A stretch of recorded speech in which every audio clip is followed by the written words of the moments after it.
Y escuchen, es algo un poquito contradictorio, ¿sí? Porque el Evangelio son buenas nuevas de salvación para nuestras vidas. Amén. Y la gran comisión nos demanda que nosotros vayamos y prediquemos esta palabra.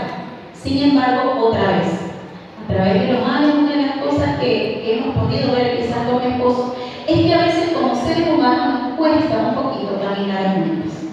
Ahora, yo quiero enfocarme en esta tarde especialmente con las mujeres. Como les decía al inicio, a veces, solo a veces, no siempre, somos un poquito complicadas.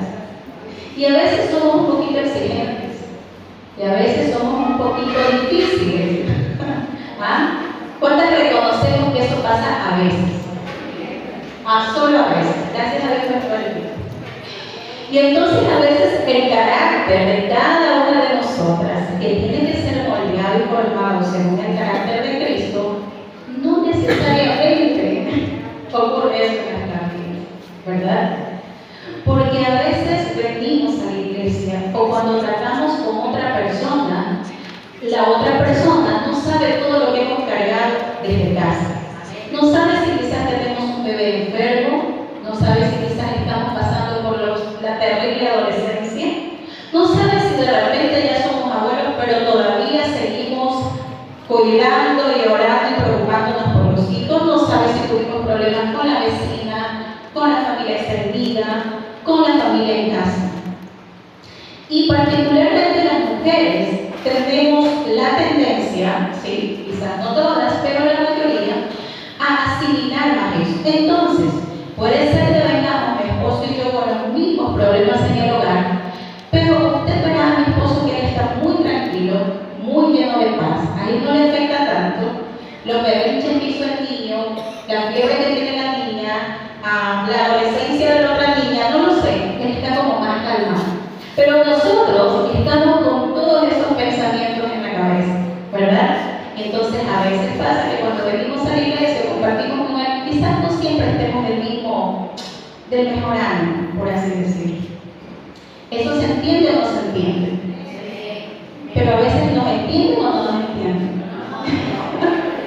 Una de las mayores quejas de las mujeres que a veces decimos es que no nos entienden, ¿verdad? De todas las cosas que nosotros cargamos. Y otra vez, una de las cosas que hemos visto es que a través de los años, una de las cosas más complejas es caminar juntas. Entonces, la propuesta del día de hoy es analizar este tema, caminando juntas con amor y diligencia. Porque no se trata solamente de caminar juntas, no se trata solamente de ir por el mismo camino. Yo siempre digo, miren, y a mí me encanta estar solamente entre mujeres porque yo digo, me siento en mi ambiente. Yo creo, no, los hermanos que están aquí, pues no se toman. Quiero decir, no sé por qué están aquí, no, claro, es el pastor y los líderes. Están infiltrados, pero no hay problema. Pero a mí me encanta compartir con las mujeres, porque siento que puedo abrirles un poquito más mi corazón y siento que podemos entendernos, ¿sí? Y otra vez, caminar juntas con amor y diligencia me habla de que hay una manera especial de poder caminar en el Evangelio. Porque otra vez, por este camino estamos todas. Y si quizás usted está un poquito más allá, yo estoy más acá, pero por este camino vamos todas y vamos a pasar por ahí. O ya pasamos o vamos a pasar. ¿Sí? Entonces, qué importante es entender como mujeres que tenemos que caminar juntas, pero con ciertas características. Y vamos a tratar de analizarlo en esta tarde. Avanzamos. La lectura bíblica la tuvimos en el libro de Lucas 8, del 1 al 3. Quiero hacer referencia a estas tres mujeres que caminaron juntas en el ministerio de Jesús. Amén. Tres de las cuales sabemos el nombre, pero sabemos también que hubieron muchas más que caminaron con el Señor. Pero permítame en esta tarde analizar la vida, las características de cada una de ellas. De María Magdalena, de Juana y Susana. Avanzamos. Pero antes, yo quiero aterrizarle un poquito la idea de lo que venimos trabajando, ¿sí? Este año desde la Oficina Nacional. Y este año, si usted ha estado atento a los comunicados, ha estado involucrado en las actividades que hemos tenido hasta ahora, este año estamos enfocados en un tema específico: encamínales con solicitud. Ese es el tema que proponemos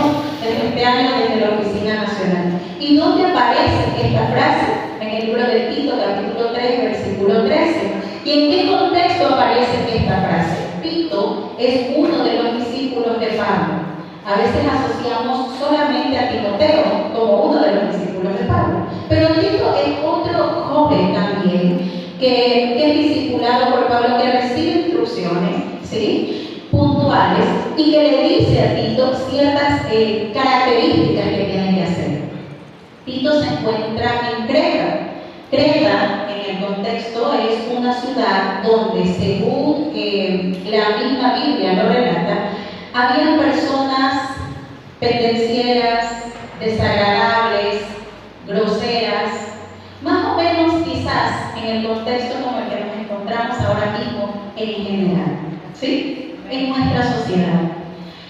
Es interesante ver cómo a veces como cristianos, y permítanme tratar de aterrizar esta idea, pareciera ser que nos obligan a tener que escoger o nos obligan a ponernos, ¿cuál sería la palabra?, en el centro, no sé, déjenme aterrizar la idea.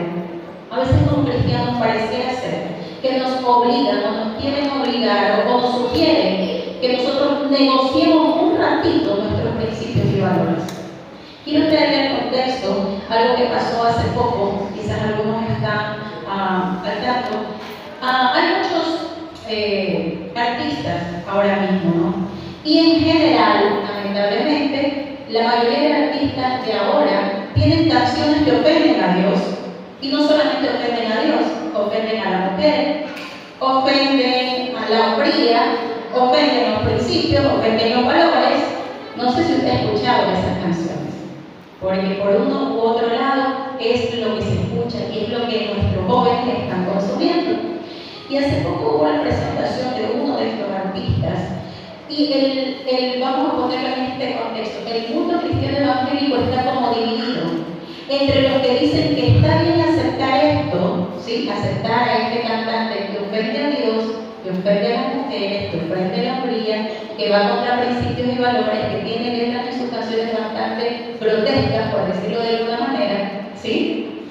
Pero es un cantante que en una presentación que tuvo hace poco defendió a los latinos, ¿sí? Defendió a los latinos. Entonces, por el hecho de haber defendido a los latinos, se nos está diciendo que nosotros como cristianos deberíamos bajarle un poquito el nivel a la exigencia que tenemos, ¿sí?, o a la crítica que podamos tener, y aceptarlo porque él está defendiendo a los latinos.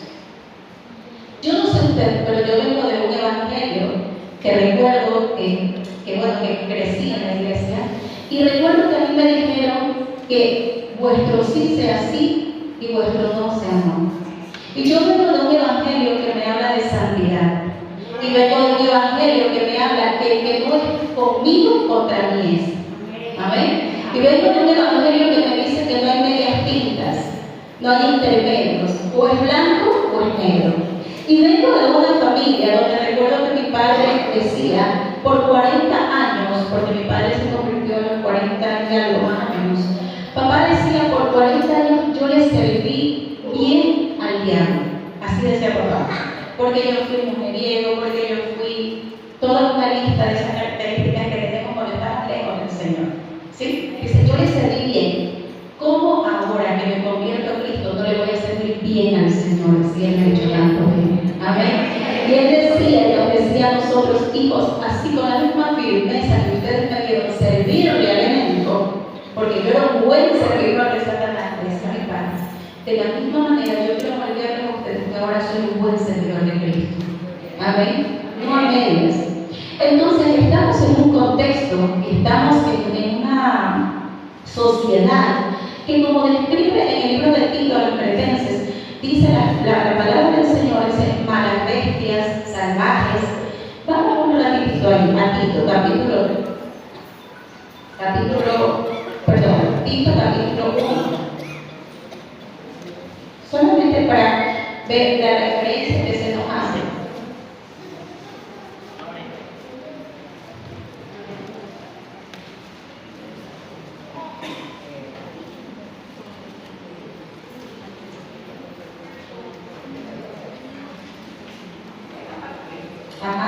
Tito capítulo 1. versículo 13. Versículo 12, vamos a el 12.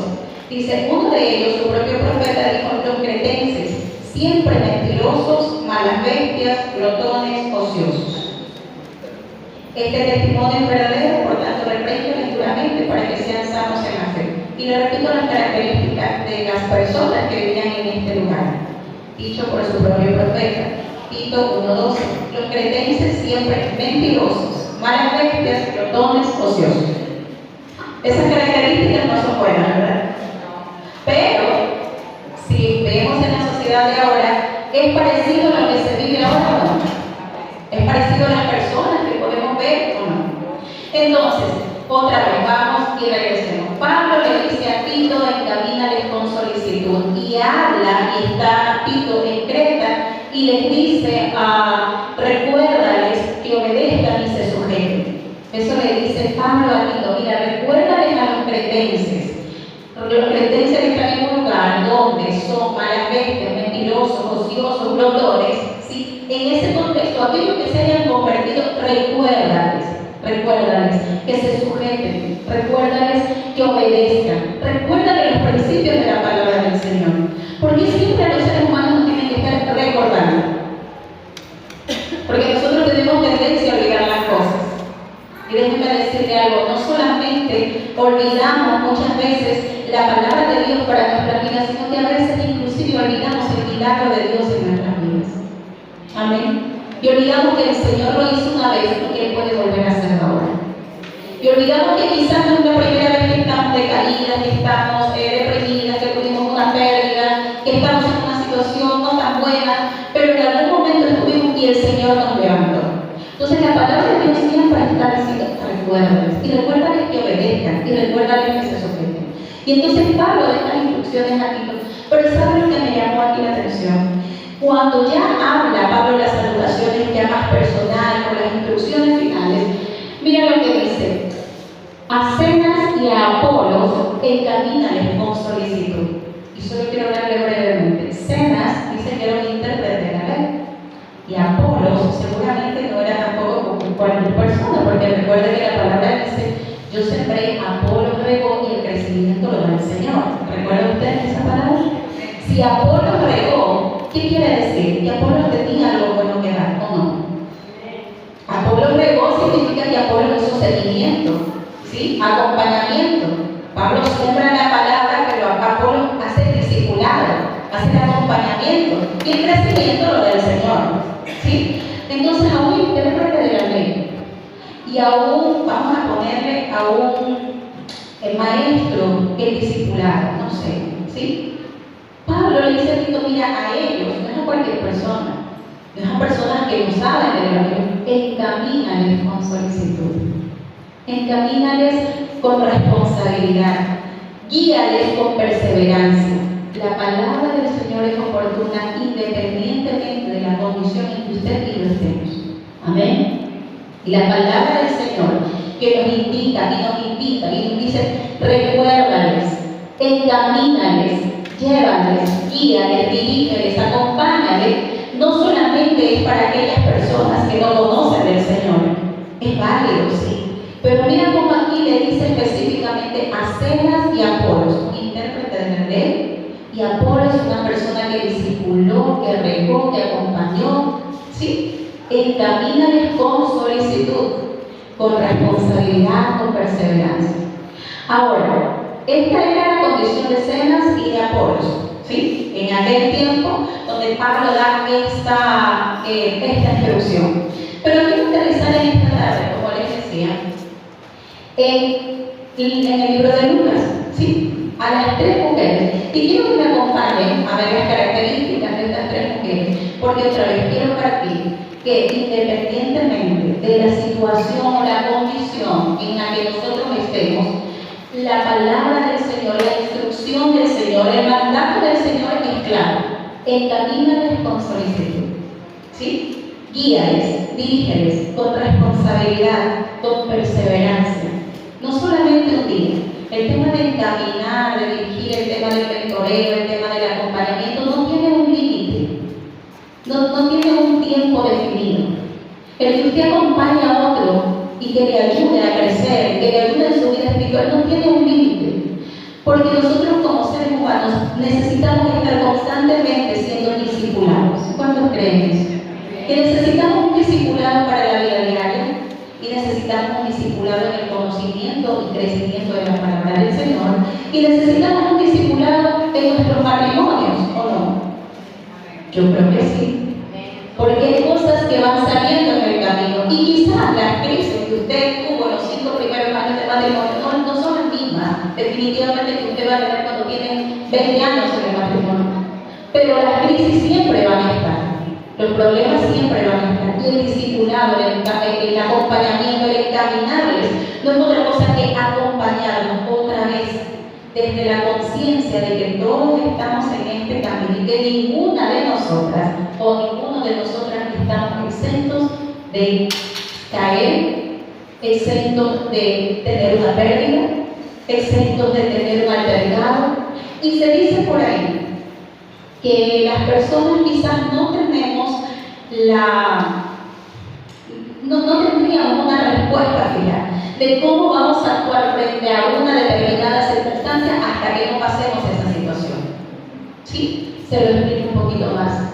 A veces nosotros vemos llorar a otro por una pérdida, un duelo X, independientemente de que sea la pérdida. Y a veces nosotros decimos, pero ¿por qué? Me parece un poquito exagerado. Se quiere meter en el ataúd y quiere irse también. Se está, no sé, una cosa como un poquito, pero ojo, usted y yo no sabemos cómo vamos a actuar cuando nosotros nos toque. Amén. Hay circunstancias complicadas que otra vez nosotros no sabemos cómo vamos a actuar cuando nos toque. A veces vemos a dos personas discutiendo y decimos, oh, pero alzó la voz, se exaltó, espérate, pero tú no sabes qué le dijo, tú no sabes qué está pasando. Es más, si te hubiera pasado a ti, tú no sabes cómo vas a actuar tú, ¿verdad?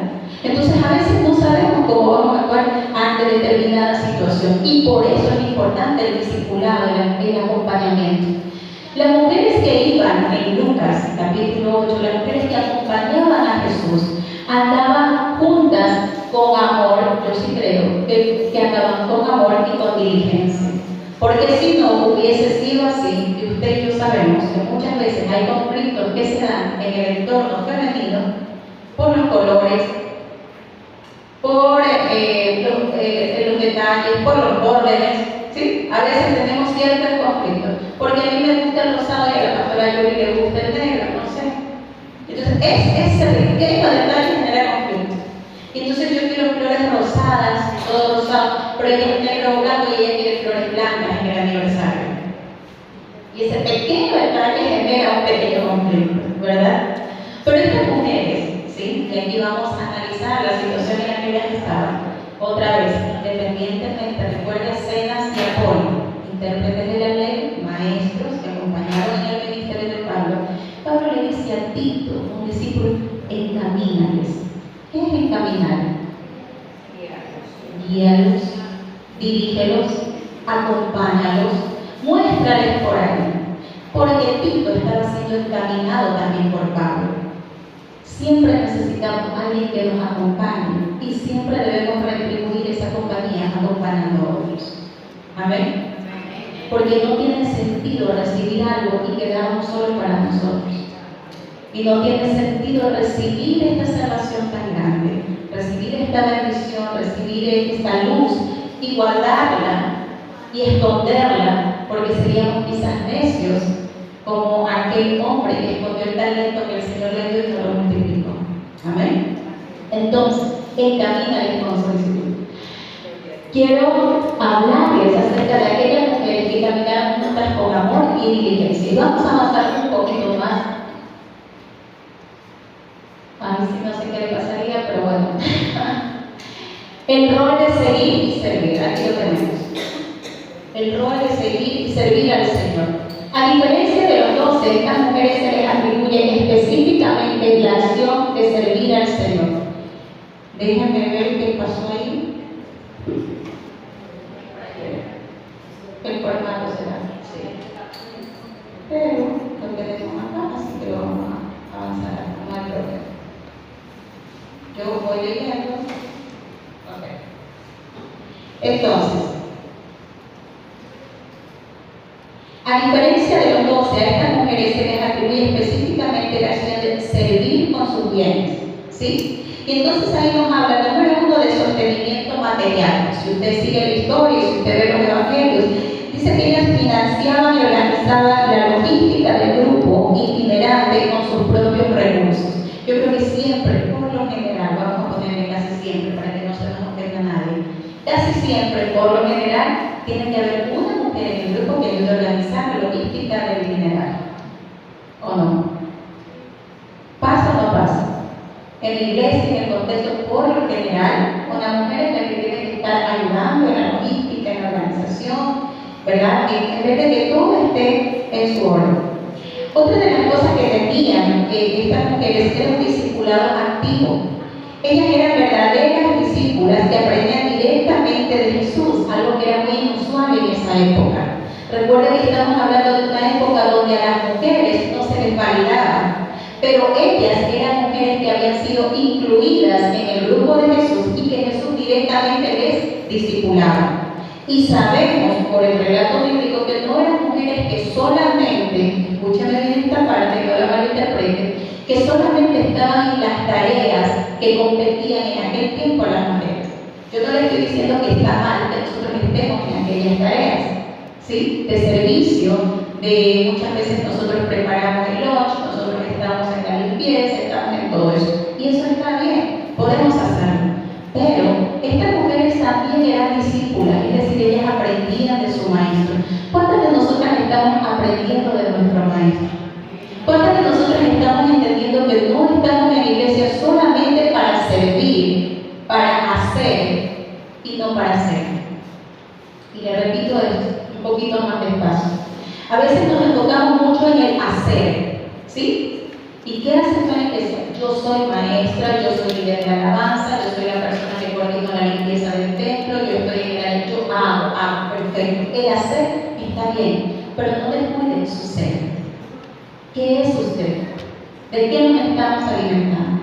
Entonces, estas mujeres eran discípulas de Jesús y aprendían otra vez a los pies del maestro, cosa que es un poco raro en ese tiempo, pero ellas lo hacían.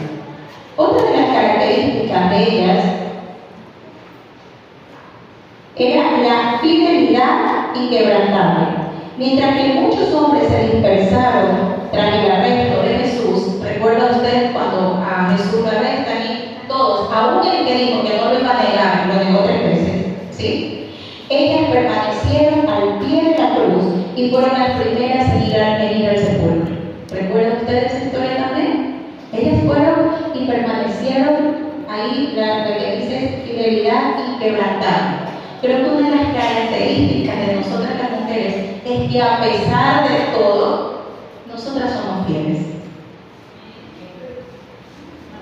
Bueno, vamos a ver. Mire, esto es interesante en nuestra identidad como mujeres. ¿Sí? Como mujeres. Yo creo, no sé si me equivoco, que a pesar de todo, ¿qué es todo, pastora? Bueno, a pesar de que a veces quizás en algún momento nos ignoren, quizás en algún momento el trato no fue el mejor, quizás en algún momento la palabra no fue la adecuada.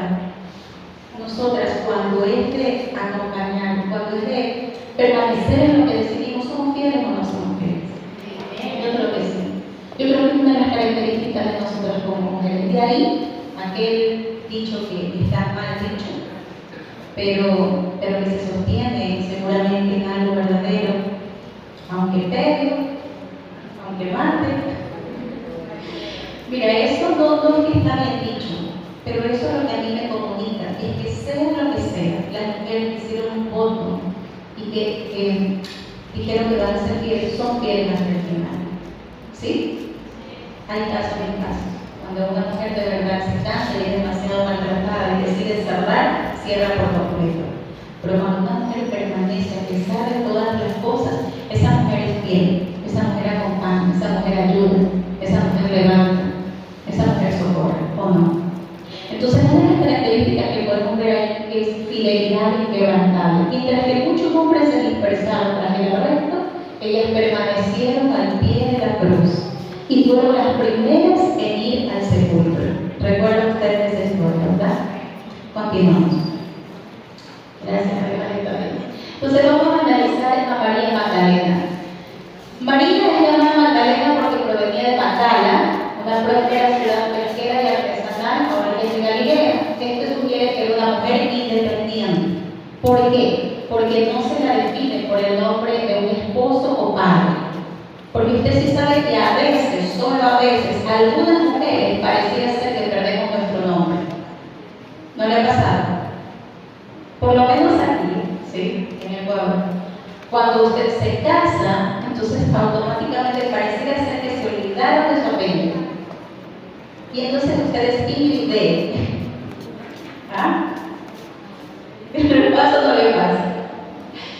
Mire, como anécdota, yo recuerdo que yo tengo, 19 años de matrimonio. Ya a estas alturas ya no pierde la cuenta, tienes que sacar exactamente, pero más o menos 19 años de matrimonio. Y recuerdo que antes de eso nosotros recibíamos grupos de misioneros, siempre recibimos grupos de misioneros cuando éramos más jóvenes con mi esposo y recibí, trabajábamos con ellos. Y recuerdo que venía una misionera, Margarita, y ella un día se sienta conmigo, feliz, ya yo me había comprometido con mi esposo, y ella me dice, ¿estás feliz? Le digo, sí, estoy feliz porque me voy a casar, estoy contenta. Dice, lo que más te debe emocionar es el apellido de tu esposo. Entonces yo decía, el apellido de mi esposo, porque en Estados Unidos, una de las cosas que más emociona a los jóvenes es el apellido que van a llevar, porque pierden su apellido de soltera, no sé. Y entonces, por ejemplo, un apellido, no sé, Smith, una cosa así. Ella sueña y dice, yo quiero ser tal Smith, una cosa así. Y ella se reía porque yo le decía que eso no es lo que más me emociona. Me emociona que me voy a casar con una persona, un hombre que yo amo. Pero si usted me lo pregunta, a mí me encanta mi nombre, me encanta mi apellido y quiero conservarlo. Y ella se reía.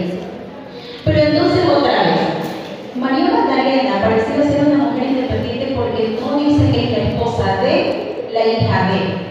En nuestro contexto otra vez, a veces pareciera ser que perdemos nuestro nombre. Es más, seguramente quizás le ha pasado. En algún momento en la iglesia, le cuento lo que me pasó a mí. En la iglesia se le preguntó a un niño de la iglesia cómo me llamaba yo. Y él dijo, ella se llama la pastora. O sea, uno ya no tiene nombre, ella se llama la pastora, ¿sí? O es la esposa de. Y como que perdemos. Pero aquí María Magdalena me da la impresión, o nos da la impresión, que era una mujer independiente. Y refuerza la idea de que era una mujer con recursos y autonomía, ¿sí? María Magdalena. ¿Cómo será el momento de sanidad de María Magdalena? Es específico en ella el número de demonios que dice la Biblia literalmente que ella tenía. Y dice, la Biblia menciona que de ella habían salido 7 demonios. En el lenguaje bíblico el número 7 indica totalidad. O sea, era una mujer que estaba totalmente atada, o totalmente presa, o totalmente esclava, cautiva. Muchas gracias, exacto. ¿Por qué? Porque dice que tenía 7 demonios. Entonces en el lenguaje bíblico el 7 representa una totalidad. Ella estaba totalmente esclava, cautiva, atada por los demonios. Pero ¿qué clase de demonios tendría María Magdalena? ¿Aquellos que se ven o aquellos que andan por ahí y que no se ven y que pareciera saber que no están? Aquellos que hay algo que no se ven. Y entonces podríamos quizás, permítanme ser un poco más atrevida y contextualizar y decir que a veces yo creo que cuando hay chisme, que cuando hay pelea, que cuando hay orgullo, que cuando hay envidias, yo creo que hay un ambiente de demonios que se maneja, ¿o no? Y eso a veces no lo vemos, pero nosotros abrimos las puertas y somos instrumentos para que se den esas cosas. Perdón por ser tan atrevido, pero pasa o no pasa a veces, en diferentes contextos, ¿sí? Entonces, otra vez, hay cosas que de repente nosotros no las identificamos o no vemos manifestaciones visibles, ¿sí? Y decimos, no, eso no es conmigo, o eso no hay en mi comunidad, o eso no hay en mi familia, o eso no hay en mi entorno. Pero ¿qué de aquellas cosas que el enemigo pone, ¿sí? O de aquellas cosas que la Biblia dice puntualmente, no hagan esto, ¿sí? No lleven chisme, que no haya orgullo, que no haya vanidad, que no haya antipatía, que no haya todas aquellas cosas que la palabra dice que éramos antes, pero que ahora ya no somos. Entonces, ¿qué clase de demonios tendría María Magdalena? La verdad, quizás no está tan específico, ¿sí? Pero lo que dice es que la sanidad de ella fue muy grande y fue completa porque ella totalmente estaba cautiva o esclava por estos demonios. Entonces, su sanidad por parte de Jesús, lo que Jesús hizo en ella, creó un vínculo de gratitud absoluta que la llevó a dejarlo todo para seguir. María Magdalena lo dejó todo. ¿Por qué? Porque de pasar a ser esclava, de vivir una vida donde no había paz, donde no había consuelo, donde no había tranquilidad, pasó a vivir una vida de libertad, dice que ella por gratitud dejó todo para servirle. ¿Y cuál es el rol de María Magdalena en la pasión y resurrección? Ella es el hilo conductor de los eventos centrales de la fe. Si usted sigue la historia del Evangelio de Jesús, ella estuvo fiel en la cruz, ella fue de las primeras que fue a la tumba y ella fue la que comunicó a los discípulos el encuentro con el resucitado. Aquellas cosas importantes que se dieron en el evento, en el Evangelio. Entonces, este es un breve resumen de quién era María Magdalena. Quiero otra vez hablar brevemente de las tres mujeres que caminaban juntas, creo yo, con amor y diligencia en el ministerio de Jesús, para que podamos nosotras también ser motivadas y desafiadas a caminar en ese mismo sentido. Avanzamos. Juana, el contexto social y el estatus. Ella era la esposa de Cusa o de Tusa, dice en la versión que leímos, el intendente o administrador de Herodes Antipas. Ella sí tenía un D, ¿sí? Era Juana D, el tetrarca de Galilea. Como esposa de un alto funcionario, Juana seguramente vivía en un palacio y tenía gran influencia. Este era ya otro nivel, ¿sí? Otra vez, quiero que me acompañe a ver que independientemente de la condición en la que estemos, al inicio vimos a Cenas y Apolos. Ahora estamos viendo tres mujeres en diferentes condiciones, pero que tienen que ser encaminadas, y la motivación es que caminan juntas y que caminaran juntas en el ministerio de Jesús. La decisión de seguir a un predicador itinerante como era Jesús implicaba un riesgo social y político enorme, ya que era después quien ordenó la muerte de Juan el Bautista. ¿Sí? Ella estaba en ese círculo, pero ella se arriesgó y siguió a Jesús. ¿Por qué? ¿De qué la sana el Señor a ella? ¿Por qué estas mujeres seguían a Jesús? El denominador común, ¿cuál es? Milagro de sanidad. Era el denominador común. Y estas mujeres seguían a Jesús con gratitud. ¿Sí? Habían entendido, ellas lo entendieron, ellas tenían claridad. El Evangelio de Lucas menciona que Juana fue una de las mujeres que había sido sanadas de espíritus malignos o enfermedades. Aunque no se especifica su dolencia, su gratitud le llevó a abandonar las comodidades de la corte para unirse a la misión de Jesús. Mira que el nombre de Juana significa Dios es misericordioso, ¿sí? O también la llena de gracia. Refleja su testimonio de vida tras ser restaurada por Cristo. ¿Y cuál era el rol de Juana en el ministerio de Jesús? No fue una seguidora pasiva, sino que fue una de las principales patrocinadoras del movimiento de Jesús. Utilizó sus bienes y recursos y junto a María Magdalena fueron al sepulcro y recibieron el anuncio de que Jesús había resucitado. Entonces vamos a analizar a María Magdalena, a Juana, y vamos a la siguiente para avanzar. Susana, de ella no se sabe mucho, pero también está en la lista y también se la nombra. El nombre de ella significa lirio o flor de loto, ¿sí? Que simboliza pureza, sencillez y belleza, que nace de la fe. Ese es el significado de Susana. Se menciona solo una vez el nombre en el Antiguo Testamento, en este pasaje, solamente él. Siempre vinculada al grupo íntimo de mujeres que acompañaban a Jesús desde el inicio de su misión en Galilea. ¿Cuál fue la sanidad de ella? Al igual que sus compañeras, el motor de Susana fue la gratitud, porque el texto indica que todas ellas habían sido sanadas por espíritus malignos o de espíritus malignos y enfermedades. Su respuesta fue dedicar su vida y sus bienes al servicio del Maestro. Y Susana es la servidora silenciosa. Mira, vimos a una mujer independiente, María Magdalena, si lo identificamos. Vimos también a una mujer que vivía en un nivel sociopolítico alto, ¿sí? De gobierno, que era Juana. Y Susana es la servidora silenciosa, de la que no se habla mucho. De aquellas que estamos en la iglesia muchas veces y no se habla mucho, no se nos conoce mucho, pero también estamos dentro del equipo, ¿sí? De las que caminan con Jesús. Susana es el modelo de discípulo que no necesita ser el centro de la narrativa para ser fundamental. Se destaca que ayudaba a Jesús y a los 12 con sus propios recursos. Esto implica que era una mujer con cierta independencia económica que decidió invertir su patrimonio en expansión del reino de Dios. Aunque no se registrara que hablara, la tradición y el contexto bíblico sugieren que estuvo presente en los momentos más oscuros, desde la travesía de Galilea hasta el pie de la cruz y el sepulcro vacío.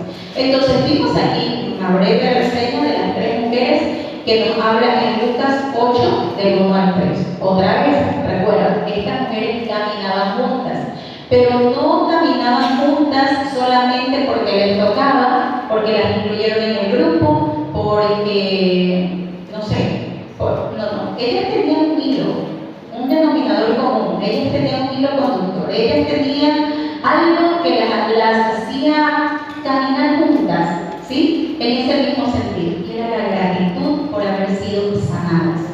¿Usted y yo estamos conscientes de que hemos sido sanadas de parte del Señor? ¿Usted estamos sirviendo con gratitud, entendiendo que todas las que estamos en esta sala, estamos en ese equipo y que debemos caminar juntas con amor y diligencia? Amén. Vamos a avanzar un poquito acá. Identidad y encuentro. Muchas de estas mujeres se acercaron a Jesús tras ser sanadas o liberadas. Yo quiero poner aquí unas preguntas para su reflexión personal. En tu vida, ¿cuál ha sido ese momento de sanidad o encuentro que te impulsó a servir a los demás? Porque déjenme decirle algo. Una cosa es decir que servimos a Jesús y otra cosa es servir a los demás. Pero pastor, eso es raro porque debería estar ligado. ¿O no? Debería estar ligado. Yo conozco al Señor, el Señor hace una obra en mi vida, el Señor me sana y yo tengo que empezar a hacer todo lo que el Señor dice, y entre todo lo que el Señor dice, me dice que yo debo amar a mi prójimo como a mí mismo, ¿sí? Y dice que tengo que acompañar mi fe de buenas obras. Entonces eso debería estar ligado. Pero a veces, vuelvo al inicio, solo a veces, solamente porque quizás somos un poquito complicadas, decimos servir al Señor, pero nos cuesta servir al prójimo. Amén, ¿estamos aquí? Amén. Parece un poco irónico o contradictorio, pero otra vez quiero hacerle esta pregunta para su reflexión personal. ¿Cuál ha sido ese momento de sanidad o encuentro que te impulsó a servir a los demás? A veces estamos en la iglesia por días, semanas, meses, años y estamos recibiendo palabra del Señor y estamos recibiendo conocimiento y estamos siendo fieles en lo que le prometimos al Señor de asistir a la iglesia, pero no hemos dispuesto nuestro corazón para un área específica de servicio. Amén. Y eso puede ser peligroso porque otra vez, una vez que yo acerco al Señor, el Señor me sana, yo tengo gratitud, yo le alabo, yo le adoro, yo vengo a la iglesia, yo ofrendo, yo diezmo, yo participo de las actividades, pero es importante también poder servir a los demás. Ha llegado ese momento en nuestras vidas en el que vimos que esa sanidad o encuentro nos impulsó a servir a los demás. ¿Amén? ¿Sí o no? Es para su reflexión. Miren, estas mujeres no servían por obligación, ellas servían por gratitud. Porque María ser libre de los 7 demonios, era una mujer independiente y podía seguir con su vida. Libre, sí, pero seguir con su vida. Y entonces Juana podía seguir en el palacio, a pesar de haber sido sanada, conocía al maestro, pero ella sigue en su vida y en su mundo. Lo mismo Susana, sin embargo, ella no lo seguía por obligación. No vemos en ninguna parte de la Biblia que Jesús les haya obligado a servirles. Ellos lo hacían por gratitud. Amén. ¿Cuántas de nosotros estamos donde estamos, haciendo lo que estamos haciendo por gratitud? Amén. Den un aplauso al Señor. Vamos a avanzar. Ellos servían con los bienes también. Esto es interesante. El texto dice que servían con los recursos. Cuando hablamos de bienes, no nos enfoquemos solamente en la economía, ¿sí? Que a veces no es escasa. Pero ellos que servían con el tiempo, dinero, talentos. Y eso es importante. ¿Qué entendemos nosotros para servir? ¿Qué entendemos? A veces decimos, bueno, dinero no tengo porque no trabajo. Entre paréntesis, a veces sí y no. Porque a veces tenemos para unas cosas, pero no tenemos para otras. Pero ok, pero tenemos tiempo, ¿o no? No, es que no tengo tiempo porque yo tengo niños chiquitos. Otra vez, entre paréntesis, sí y no. Porque a veces sacamos tiempo para algo, pero para otras cosas no podemos sacar tiempo. Ok, entonces servimos a Dios con nuestros talentos, ¿o no? Pero ¿qué talento tengo yo? Lo que el Señor nos ha dado. Mi esposo siempre dice, todos nosotros tenemos por lo menos un don, un talento, por lo menos uno, que podemos poner al servicio del Señor. Entonces, servían con los bienes. Pregunto otra vez para su reflexión personal, ¿qué bienes, no solamente los materiales, estamos poniendo a disposición del reino de Dios? ¿Qué estamos poniendo a disposición del Señor? El discipulado de la mujer en Galilea era concreto y activo, no solo espiritual. Es decir, estas mujeres que eran discipuladas por el mismo Señor Jesucristo se movían, no estaban estáticas. Ellas dicen que acompañaban al Señor. Algunas con los bienes dedicaban su tiempo, seguramente las más administrativas o peritas en lo logístico ayudaban, porque no sé si usted se ha puesto a pensar en algún momento, ¿cómo sería esto de alimentar a tanta gente? ¿Cómo sería esto de que cuando Jesús venía en la montaña y predicaba y había tanta gente, cómo sería esto de ordenarlo, de organizarlo? Todas estas cosas demandaban personal y muchas de estas mujeres eran quienes lo hacían. Entonces, el discipulado no era solo espiritual, es decir, ellas no solamente se sentaban a los pies del Señor a recibir, y eso está bien, a recibir palabra, sabiduría y conocimiento. Ellas estaban activas en el ministerio. ¿Cuántas de nosotras estamos activas en nuestros ministerios? Amén. Estamos haciendo algo en gratitud porque el Señor nos ha dado. Sigamos. Perseverancia, y eso es interesante. La referencia que está ahí es cuando ellas van al sepulcro. Ellas estuvieron en la cruz cuando casi todos los demás huyeron. Ellas estuvieron ahí, perseverantes. ¿Sí? ¿Qué nos enseña esto sobre la fidelidad femenina en los momentos de crisis de nuestras familias o de la iglesia? ¿Qué nos enseña eso? ¿Sí? La fidelidad. La presencia silenciosa y valiente es una forma poderosa de testimonio. Y eso me impacta. Y de repente, la presencia silenciosa y valiente es una forma poderosa de testimonio. El poder estar presente y el poder mantenerse firme en lo que hemos creído. Y quiero dejar una última más. Avancemos. Caminando juntas. Y con esto vamos cerrando. Estas mujeres no iban solas, formaban parte de un grupo de apoyo. Y la pregunta para su reflexión: ¿qué barreras, celos, falta de tiempo, prejuicio? Ya ustedes lo sabemos que el prejuicio es que tal persona me cae mal. Pero alguna vez te acercaste y hablaste con ella, no, pero me cae mal. Pero trataste, no sé, hiciste un trabajo en grupo con esa persona, te invitaste a tomar un café. No, pero yo desde que la vi como que tenía una compañera que decía, no, a mí esa persona me es indiferente, pero ¿por qué? ¿Te cae mal? No, ¿te cae bien? No. Dice, mira, a mí me cae ni bien ni mal, simplemente no me cae. O sea, no te diste nunca la oportunidad de conocerla. esos prejuicios que debemos derribar. ¿Qué barreras nos impiden hoy caminar de forma más unida con otras mujeres de nuestra comunidad? Y aquí quiero poner en la mesa no solamente el tema de caminar unidas entre nosotras, ¿sí? Otra vez, gracias a Dios por esta salvación tan grande, sino también, ¿qué nos impide caminar unidas con las mujeres de nuestra comunidad? ¿Qué nos impide involucrarnos o involucrarlas a ellas en actividades de la comunidad?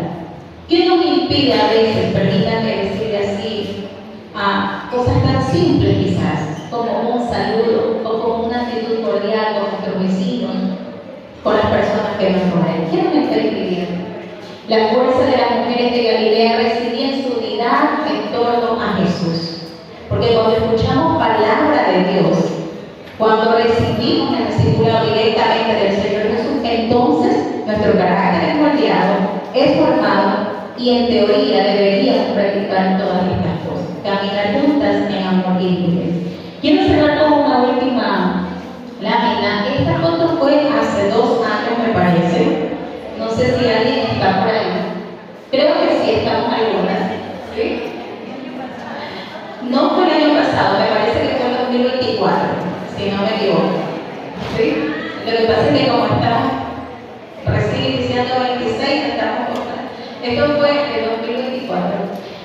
Que podamos caminar juntas con amor, que recuerde que es un sentimiento profundo, desinteresado, sincero, que busca el bienestar y felicidad de otros, y con diligencia, que es el cuidado, el esmero, rapidez y eficiencia con que se realiza una tarea. ¿Para qué? Para cumplir con el llamado y la gran comisión. Algunas de las que están ahí, bueno, esta reunión fue una reunión con pastoras, recuerdo, en ese aspecto, conectadas al llamado. Algunas que no están ahí, no se apartaron, gracias a Dios no se han ido con el Señor, solamente que algunas se han cambiado de ciudad, de país, o están pastoreando en otro lugar y por eso no están quizás ahora mismo, ¿no? Pero yo creo que la mayoría, si no me equivoco, aunque algunas me faltan, están ahí. Que el Señor nos ayude, queridas hermanas, a poder caminar juntas con amor y diligencia. Que el Señor nos ayude a poder entender que independientemente de nuestra condición o situación, recuerda que vimos 3 mujeres diferentes, pero que caminaban juntas en el ministerio de Jesús. Que el Señor nos ayude a poder abrazarnos, a poder levantarnos, a poder entendernos, a poder ver en nuestra hermana, ¿sí?, aquel prójimo del cual el Señor habla que tenemos que amar como nosotros mismos. Póngase de pie, por favor. Permítanme orar. Y yo no sé, creo que habemos de diferentes iglesias aquí, ¿sí? Pero ¿qué le parece si tomamos la mano de alguien que usted no haya visto, alguien que no conozca? No le coma la comadre, no coma la comadre con la que alguien con la que no haya visto. Y yo conozco